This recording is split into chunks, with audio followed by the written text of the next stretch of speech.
ছোট ছোট দুই বাচ্চা নিয়ে এদের কাজই তুমি করে পারো না, কখনো আবার তুমি ঘর গুছাও, ঘরের সমস্ত কাজ করো, প্লাস ঘরের যাবতীয় জিনিসপত্র আবার সঠিকভাবে পরিষ্কার করেও রাখো। এত সৌন্দর্য এত পরিপাটি থাকার কি দরকার? যেমন আছে তেমন থাক না, সমস্যা কি? দুই দিনের দুনিয়ায় এত কিছু কিসের দরকার ভাই? কি আমার কথাগুলো শুনে আপনাদের অনেক খারাপ লাগছে? খারাপ লাগাটাই স্বাভাবিক, এটা অস্বাভাবিক কিছু নয়। দুই দিনের দুনিয়ায় আমরা কত কিছু আয়োজন করি, কত কিছু করি, অথচ দিন শেষে নিজেরাও জানি না আদৌ আমি একটু পরে বেঁচে থাকবো কিনা। তারপর আমাদের আশা আবদারের শেষ নেই, আমাদের চাহিদারও শেষ নেই। যে প্রিয় মানুষটাকে ছাড়া এক মুহূর্তের জন্যও চলে না, একটা সময় তাকেও ভুলে যাওয়া সম্ভব। মানুষের প্রতি এত মায়া মহব্বত ভালোবাসা থাকা সত্ত্বেও মানুষ মানুষকে নিমিষেই ভুলে যেতে পারে। এটা হয়তো বা আল্লাহ তাআলার প্রদত্ত একটা মানুষের ভিতরে দেওয়া চরিত্র। আল্লাহ হয়তো বা এভাবেই মানুষকে পছন্দ করেন, তাই মানুষের স্বভাবটাকে এভাবেই বানিয়েছেন।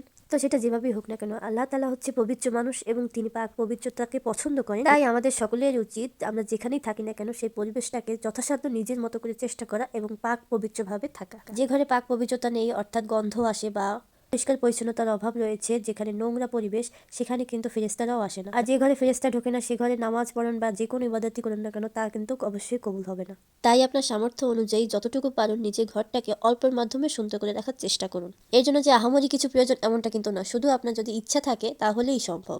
প্রতিদিন একটু একটু করে কাজ করুন, দেখবেন একটা সময় আপনার ঘরটা একেবারে অনেক সুন্দর একটা পরিপাটি পরিবেশ হয়ে গেছে।